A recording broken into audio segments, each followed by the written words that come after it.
Abhishek, your father is going to die.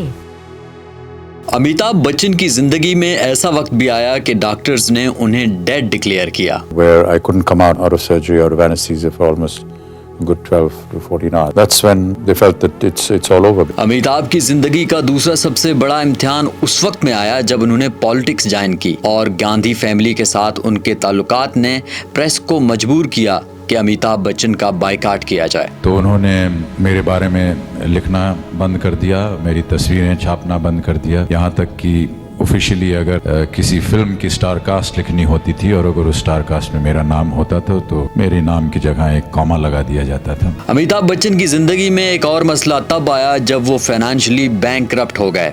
जीवन में एक बार ऐसा दौर आया जब मैं बैंकरप्ट हो गया, दिवालिया हो गया। मेरी बनाई हुई कंपनी घाटे में चली गई। 90 करोड़ का लोन और 55 legal cases. About 90 crore rupees to be paid back. There were about 55 legal cases that were against. 55? Yeah. Amitabh Bachchan और फैमिली की जिंदगी इतनी मुश्किल हो गई थी कि अभिषेक बच्चन को अपनी पढ़ाई छोड़ना पड़ी थी। I left my education because my father was going through this really rough time. लेकिन अमिताभ बच्चन ने कभी भी हिम्मत नहीं हारा। उन्होंने हत्ता के 50 रुपए तक के वॉइस ओवर का भी काम किया। So yes, you did those odd voiceover job, got 50 rupees for it. Amitabh Bachchan के ऊपर 70s में जब मुश्किल दौर आया तो जंजीर ने उसे बचाया, जबकि इस रोल को 3 बड़े एक्टर्स ने रिजेक्ट किया था। तो किसी को तो लेना ही था ना, तो उस जमाने में ये भी आए थे, नए आए थे एक्टर थे। अमिताभ बच्चन के ऊपर 2000 में जब मुश्किल वक्त आया तो उसे मोहब्बतें ने बचाया। Told Yash uncle that look, I don't have a job, nobody's giving me work anymore, my movies aren't working, please give me a film to work in. They offered him Mohabbatein. Amitabh Bachchan की कहानी हमें सिखाती है कि हर मुश्किल के बाद आसानी है। आज जो आपके सामने अमिताभ बच्चन है उसके पीछे ये दुखों की कहानी है। दोस्तों, आज हम बात करेंगे अमिताभ बच्चन के हवाले से। आज हम अमिताभ बच्चन की ज़िंदगी के वो पहलू आपके सामने लाएंगे जो आपने पहले नहीं सुने होंगे। क्या आपको मालूम है कि अमिताभ बच्चन की ज़िंदगी के ऊपर एक ऐसा वक्त भी आया था जब एक इंजरी की वजह से डॉक्टर्स ने उन्हें डेड करार दे दिया था। Where I couldn't come out of surgery, out of anesthesia for almost a good 12 to 14 hours. That's when they felt that it's all over. उस दौरान उस 10 से 15 घंटे के बीच में अमिताभ बच्चन की फैमिली के ऊपर बहुत मुश्किल वक्त गुजरा। चाहे वो उनका बेटा हो अभिषेक बच्चन, चाहे उनकी बेगम जिया बच्चन ने बहुत मुश्किल वक्त का सामना किया था उस दौरान। Abhishek, your father is going to die. So, maybe he didn't know what it was, but he reacted.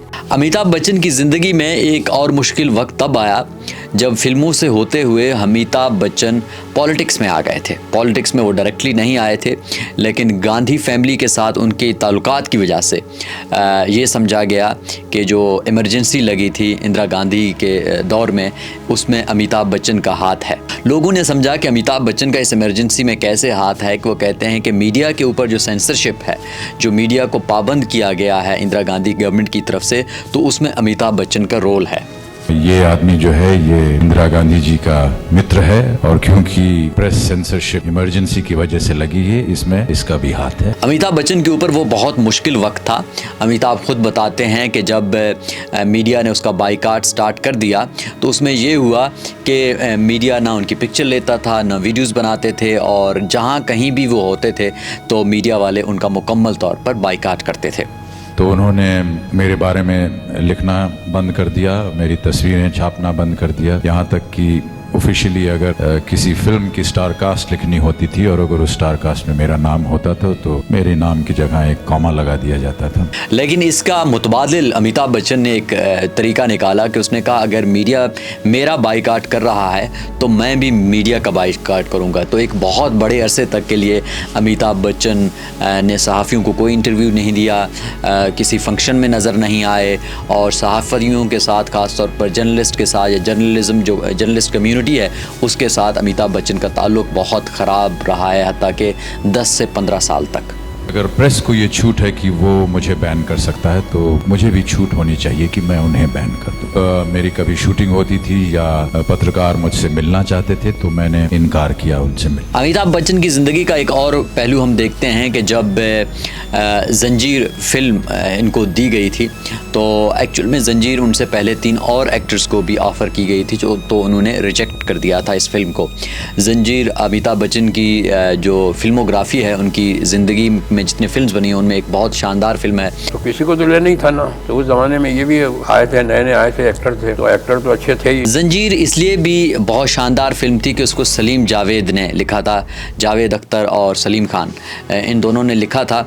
और इस फिल्म को करने के बाद अमिताभ बच्चन की पूरी ज़िंदगी चेंज हो गई थी। लेकिन जब वक्त के साथ साथ वो आगे बढ़ते रहे तो 90s में एक ऐसा वक्त आया जो कि उन्होंने एक कंपनी बनाई थी अमिताभ बच्चन की, वो कंपनी उस तरह से चली नहीं है। तो उसकी वजह से अमिताभ बच्चन ने खुद कई दफ़ा ये बात बताया है कि वो बिल्कुल बैंकरप्ट हो चुके थे, उनके जितने असासाजात थे फाइनेंशियली वो बहुत ही कमज़ोर हो चुके थे। जीवन में एक बार ऐसा दौर आया जब मैं बैंकरप्ट हो गया, दिवालिया हो गया मेरी बनाई हुई कंपनी घाटे में चली गई। उनको फिल्में भी नहीं मिल रही थी, उनको आप ये समझे उनके दोस्त, उनके जो सारे जो सपोर्ट सिस्टम था वो भी एक इधर उधर हो गया था। और ये एक किस्म का बहुत मुश्किल दौर आया था अमिताभ बच्चन के ऊपर। और अमिताभ बच्चन ने कई जगह पे कहा है कि कुछ दोस्तों ने उन्हें पैसे देने की भी ऑफ़र की थी, लेकिन मैंने वो पैसे नहीं लिए। और बहुत पैसे देना चाहते थे, लेकिन मैंने कहा कि नहीं, मैं अपने दम पे आगे आऊँगा, मैं अपनी मेहनत से आगे आऊँगा। तो उन्होंने वो कर दिखाया। दिलो सजनों, जितना वो देना चाह रहे थे उससे मेरी सारी दुविधा और परेशानियां खत्म हो जाती। अब दिलचस्प बात यह है, जब अमिताभ बच्चन के ऊपर ये मुश्किल वक्त दौर गुजर रहा था तो ऐसा नहीं है कि उनकी फैमिली के ऊपर मुश्किल दौर नहीं गुजर रहा था। अभिषेक बच्चन ने एक इंटरव्यू में कहा था कि वो मुल्क से बाहर थे, वो पढ़ाई हासिल कर रहे थे, लेकिन उन्होंने पढ़ाई को, अपनी स्टडीज़ को बीच में छोड़ दिया था। उसने बीच में इसलिए छोड़ दिया था कि वो वापस जाएगा इंडिया और अपने जो फादर हैं उनकी हेल्प करेगा। I left my education because my father was going through this really rough time. इससे जब फिनेंशियली जो इश्यूज चल रहे थे अमिताभ बच्चन के साथ, तो अमिताभ बच्चन की जो कंपनी थी वो डूब रही थी, उनको फिल्में नहीं मिल रहे थे, उनको काम नहीं मिल रहा था। तो एक दफ़ा उन्होंने अपने कमरे में अभिषेक बच्चन को बुलाया और उससे कहा कि अब जैसा भी है, जो कुछ भी है, हमने दोबारा से अपने कदमों पे खड़े होना है, दोबारा से मुकाबला करना है, दोबारा से कामयाब होना है। तो उसके बाद अमिताभ बच्चन जैसे ही दोबारा से उठे हैं, फिर उन्होंने वापस मुड़कर नहीं देखा। We're going to fight and let's make this happen. And that's the kind of relationship my father and I share. We're best friends. जब हम देखते हैं अमिताभ बच्चन की ज़िंदगी में तो हमें एक चीज़ का नज़र आती है, एक चीज़ के एक इंसान जो कि पहले बहुत डाउन था, फिर पीक पे गया, फिर दोबारा बिल्कुल ज़ीरो पे आया, फिर उसके बाद ऊपर गया। तो आप ज़िंदगी को देखते हैं, बिल्कुल स्मूथ नहीं है, ये नशेबो फराज हैं, कभी अप हैं कभी डाउन हैं। लेकिन जो दो चीज़ों का सबसे अहम रोल है अमिताभ बच्चन की ज़िंदगी में, कि जब अमिताभ बच्चन कुछ नहीं थे 70s में या उस दौर में, तो जंजीर फिल्म ने उनको संभाला था।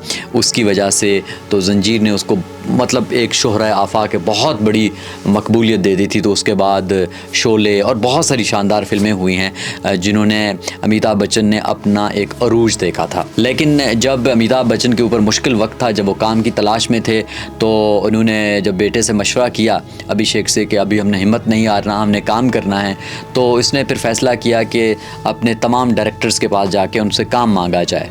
तो पहले वो गए थे यशराज के पास। यशराज के पास तो जिन्होंने जब ये बात की कि मेरे पास काम नहीं है और मेरे पास पैसे भी नहीं हैं और मैंने काम करना है, मेरे ज़िंदगी का हालात अच्छे नहीं हैं, तो उसके साथ ही उनकी ज़िंदगी में film I Mohabbatein. Told Yash uncle that look, I don't have a job, nobody's giving me work anymore, my movies aren't working, please give me a film to work in. They offered him Mohabbatein. कुछ लोग ये कहते हैं कि मोहब्बतें असल में अमिताभ की film नहीं है, वो शाहरुख खान की फ़िल्म है, क्योंकि अब जो कोई भी बात करता है मोहब्बतें को शाहरुख के नाम से ज़्यादा याद किया जाता है। लेकिन वो फ़िल्म अमिताभ के लिए एक दोबारा से सर्वाइवल का किस्सा था। अमिताभ बिल्कुल आउट हो के इंडस्ट्री से बिल्कुल दोबारा इन हुए थे, और उसके बाद जब उन्होंने मोहब्बतें की, उन्होंने अच्छा काम किया, तो उसके बाद उसको इंडस्ट्री में दोबारा से एक किस्म की पहचान मिल गई, दोबारा से उनको काम मिलना स्टार्ट हुआ। तो जंजीर से मोहब्बतें तक के दरमियान जो नशेबो फराज आए अमिताभ की ज़िंदगी में, कि आपने देखा कि एक जगह पे उनको इतना वो ज़ख्मी हो जाता है कि उनको डेड डिक्लेयर किया जाता है कि वो ज़िंदा नहीं हैं।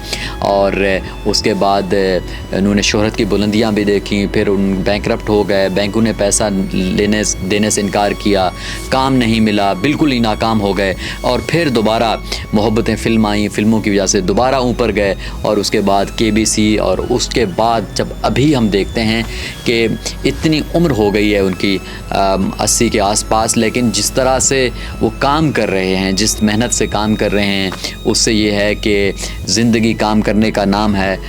चाहे हालात अच्छे हों बुरे हों, आप अप हैं डाउन हैं राइट हैं लेफ़्ट हैं, आपने बस काम करते रहना है।